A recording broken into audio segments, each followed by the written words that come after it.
الحمد لله رب العالمين والصلاة والسلام على سيد المرسلين وعلى آله وأصحابه وأهل بيته وأتباعه إلى يوم الدين. اللهم انفعنا بما علمتنا وعلمنا ما ينفعنا وزدنا علما. سبحانك لا علم لنا إلا ما علمتنا إنك أنت العليم الحكيم. رب اشرح لي صدري ويسر لي أمري واحلل عقدة من لساني يفقهوا قولي. أعوذ بالله من الشيطان الرجيم. بسم الله الرحمن الرحيم. إنما حرم عليكم الميتة والدم ولحم الخنزير وما أهل به لغير الله فمن اضطر غير باغ ولا عاد فلا إثم عليه إن اللہ غفور رحیم. بے شک حرام کیا تم پر مردار کو اور خون کو اور خنزیر کے گوشت کو، اور جو پکارا جائے اس پر اللہ کے سوا کسی اور کو، پس جو شخص لاچار ہو، مجبور ہو، غیر باغ نہ چاہنے والا ہو، ولا عاد اور نہ حد سے تجاوز کرنے والا ہو، فلا اثم علیہ اس پر کوئی گناہ نہیں. ان اللہ غفور رحیم بے شک اللہ معاف فرمانے والے، مہربانی کرنے والے ہیں کہ جو چیز اللہ کے سوا کسی اور کی خوشنودی کے لیے ذبح کی جائے، اللہ کے سوا کسی اور کی خوشنودی کے لیے دی جائے، وہ حرام ہے، اور اس پر اللہ کی لعنت ہے جو اللہ کے سوا کسی اور کے لیے کوئی جانور ذبح کرے. یہاں ایک چھوٹی سی بات اور کہنا چاہتا ہوں. وہ بات یہ ہے، کچھ لوگ نظر نیاز تو اللہ کے سوا کسی اور کے لیے مانتے ہیں، اور جس کے لیے وہ نظر و نیاز مانتے ہیں اسی کی خوشنودی کی خاطر وہ جانور ذبح کرتے ہیں. لیکن ان سے بات کی جائے تو کہتے ہیں کہ ہم نے جانور کے ذبح کرتے وقت بسم اللہ اللہ اکبر پڑھ لیا. سوال یہ ہے، کیا ایسا کرنے سے وہ جانور حلال اور پاک ہو جاتا ہے یا حرام رہتا ہے؟ جواب یہ ہے، جو چیز حرام ہے بسم اللہ اللہ اکبر کہنے سے وہ چیز جائز نہیں ہوگی. وہ جائز تب ہی ہو سکتی ہے جب اس کے حرام ہونے کا جو سبب ہے وہ ختم ہو جائے. خنزیر حرام ہے، اللہ کے سوا کسی اور کے لیے نظر نیاز دی جائے، اللہ کے سوا کسی اور کی خوشنودی کے لیے جانور کو ذبح کیا جائے، وہ حرام ہے. اب اگر کوئی شخص کہے کہ میں نے خنزیر کو ذبح کرتے وقت بسم اللہ اللہ اکبر کہا، تو کیا اس سے خنزیر کا کھانا جائز ہو جائے گا؟ حرام رہے گا یا جائز ہو جائے گا؟ اسی طرح جو چیز اللہ کے سوا کسی اور کی خاطر ذبح کی جائے، ایک دفعہ نہیں 100 دفعہ بھی بسم اللہ اللہ اکبر پڑھے وہ حرام کی حرام ہے. ہاں اگر وہ اس جانور کو ذبح کرنے سے پہلے توبہ کروے تو اللہ کی رحمت کا دروازہ بڑا وسیع ہے. جانور خریدا اس نیت سے کہ فلاں قبر والے کی نیاز دینی ہے، اس کو راضی کرنا ہے.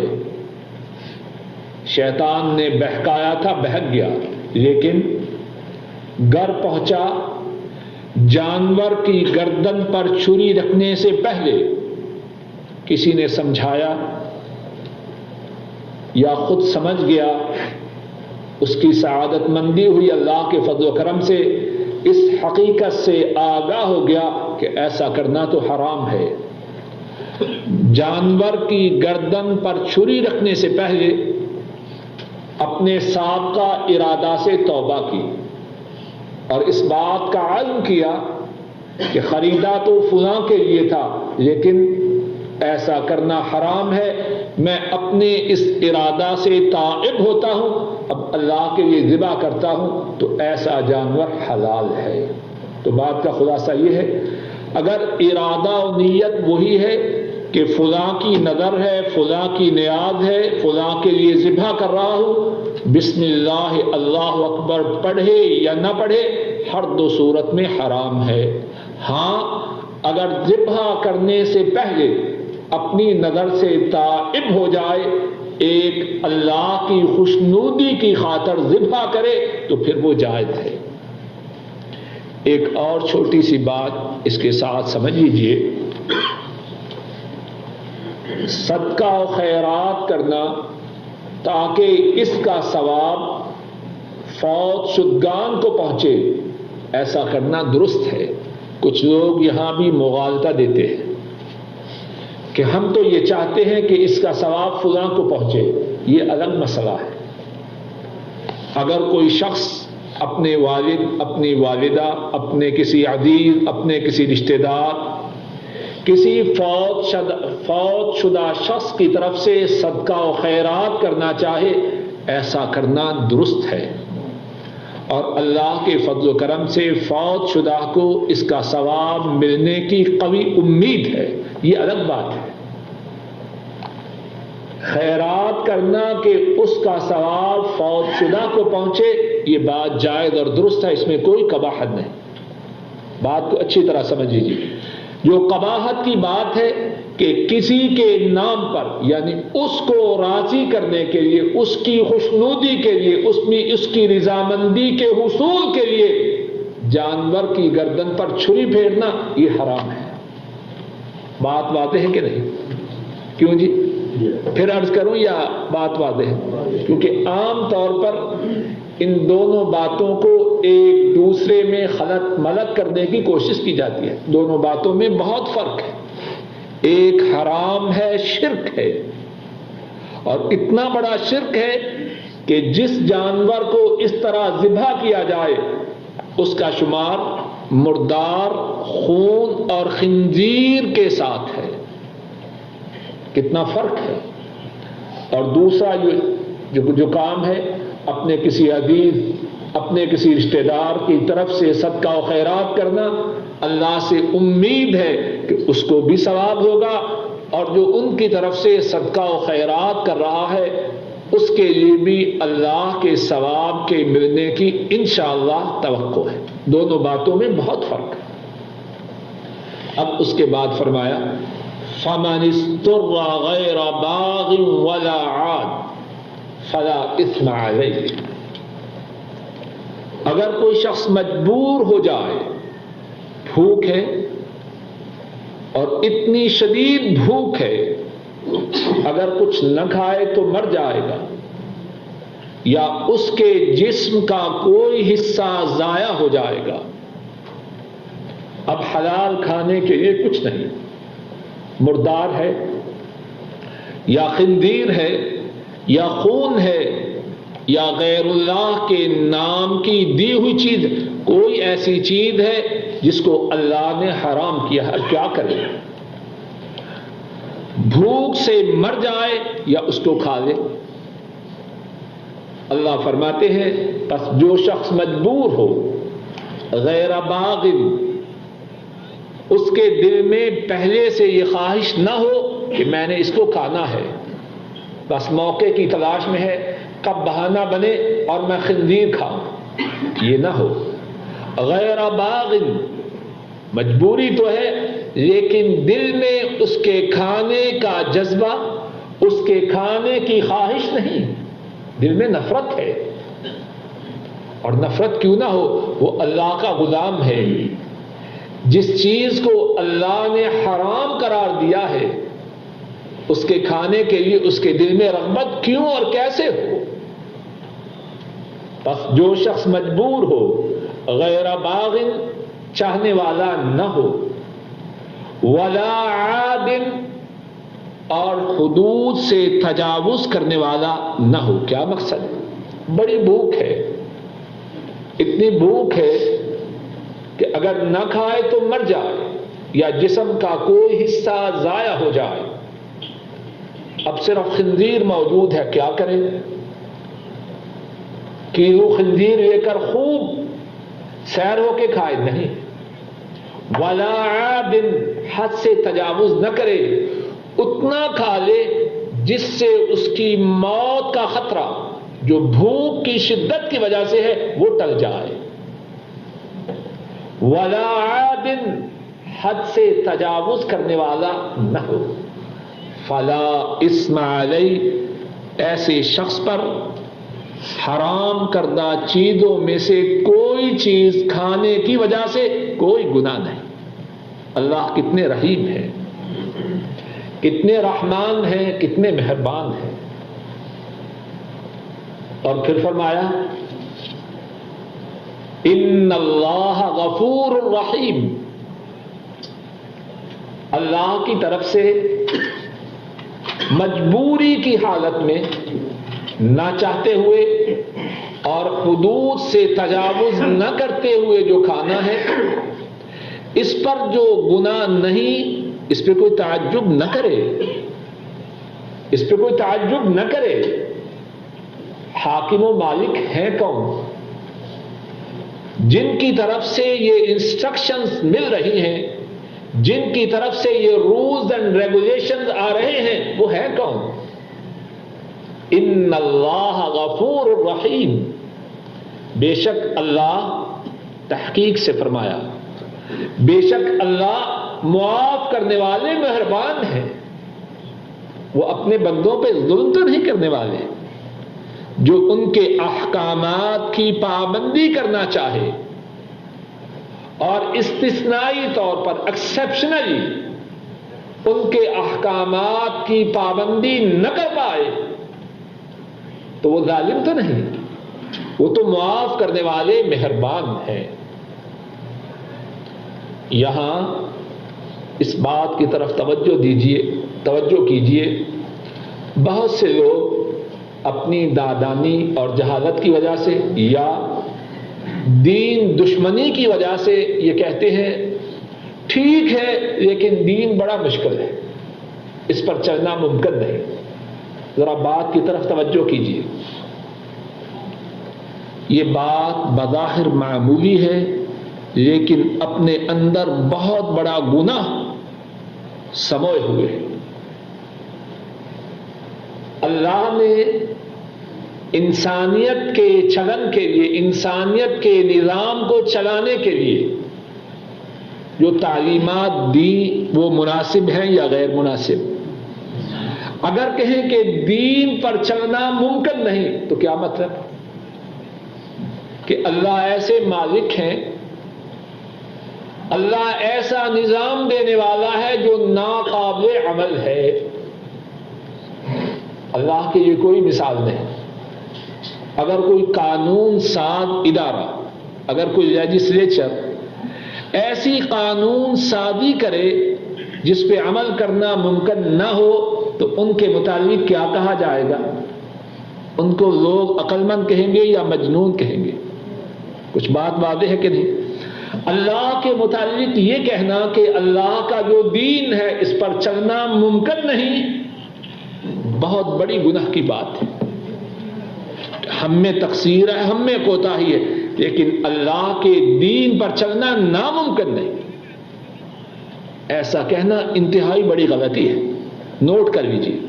دوسری بات، اللہ کے دین میں جو آسانی کے پہلو ہیں اور اللہ کے دین میں انسانوں کے حالات اور تقاضوں کا جو خیال رکھا گیا ہے، اس کی ایک صورت اس آیت کریمہ میں، فَمَنِ اسْتُرَّ غَيْرَ بَاغٍ وَلَا عَادٍ فَلَا إِثْمَ عَلَيْهِ.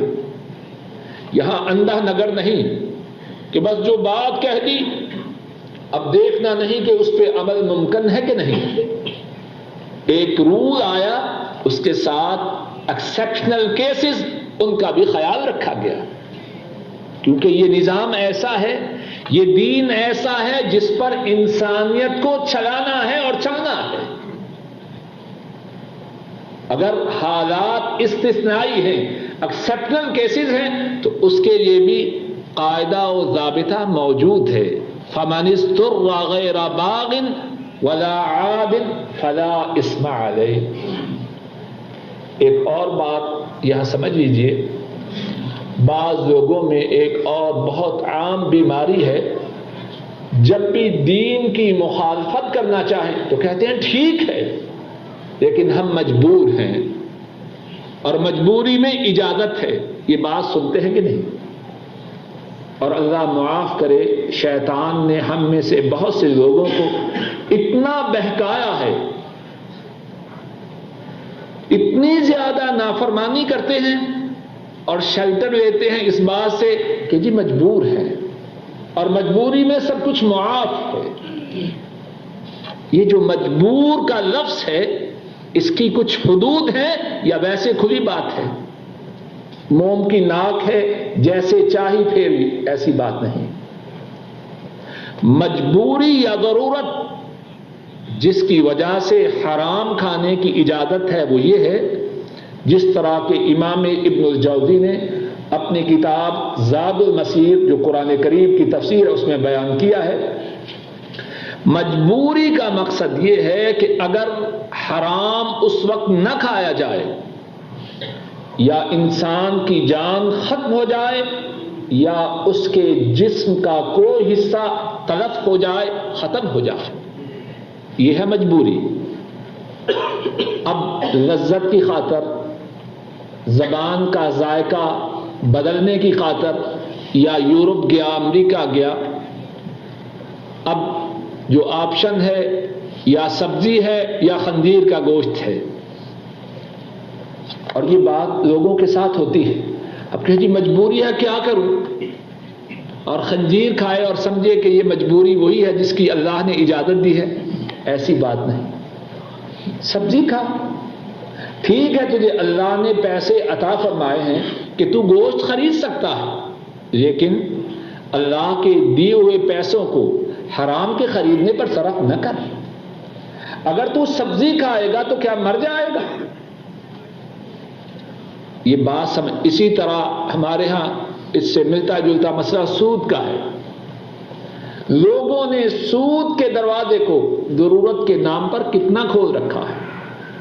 کبھی اللہ نے چاہا تو اس بارے میں گفتگو ہوگی تو تفصیل سے عرض کروں گا. جو بات اب کہنا چاہتا ہوں کہ ضرورت جس میں حرام کھانے کی اجازت ہے وہ محدود ہے. ایسا نہیں کہ جب حرام کھانا ہو ضرورت کا نام لیا اور کھا لیا، یہ بات نہیں. ضرورت اس سے مراد یہ ہے کہ اگر نہ کھائے یا اس کی جان ختم ہو جائے یا اس کے جسم کا کوئی حصہ ختم ہو جائے.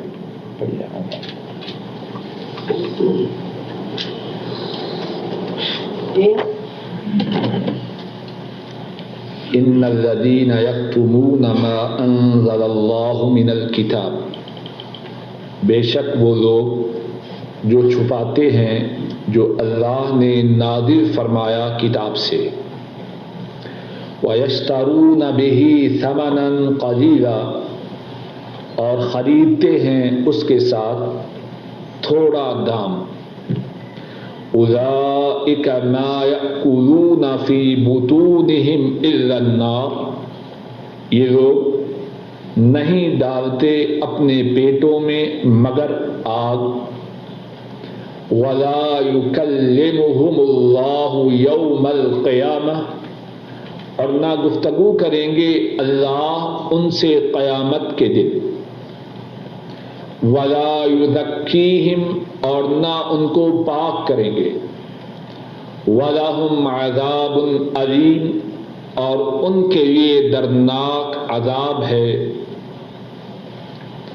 بے شک وہ لوگ جو چھپاتے ہیں اس کو جو اللہ نے نازل فرمایا کتاب سے، اور خریدتے ہیں اس کے ساتھ دام تھوڑا، یہ لوگ نہیں ڈالتے اپنے پیٹوں میں مگر آگ، اور نہ گفتگو کریں گے اللہ ان سے قیامت کے دن، اور نہ ان کو گناہوں سے پاک کریں گے، اور ان کے لیے دردناک عذاب ہے۔ انا، بے شک، الذین، جو لوگ، یکتمون، چھپاتے ہیں، اردو میں بھی کہتے ہیں کتمان حق، حق کا چھپانا، ما، جو کہ انزل اللہ، جو اللہ نے نازل فرمایا، من الکتاب، کتاب سے، ویشترون، یشترون، خریدتے ہیں، اشترا، یشتری، اشتراء، خریدنا، ٹو پرچیز، اردو میں بھی کہتے ہیں مشتری، خریدار، بھی، اس کے ساتھ، ثمناً قلیلا، ثمن کہتے ہیں دام، مول، قلیلا، تھوڑا۔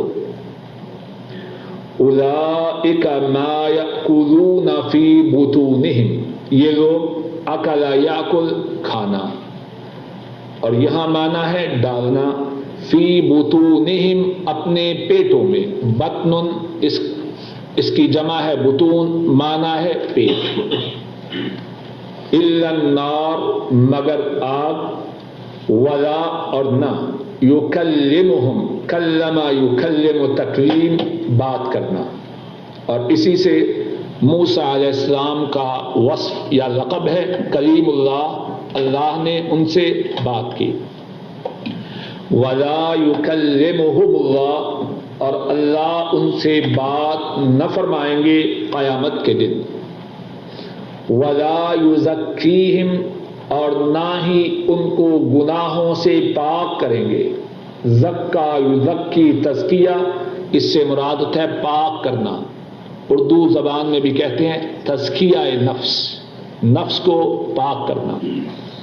وَلَهُمْ، اور ان کے لیے، عذاب علیم، عذاب ہے دردناک، علیم، دردناک۔ اس آیت کریمہ کے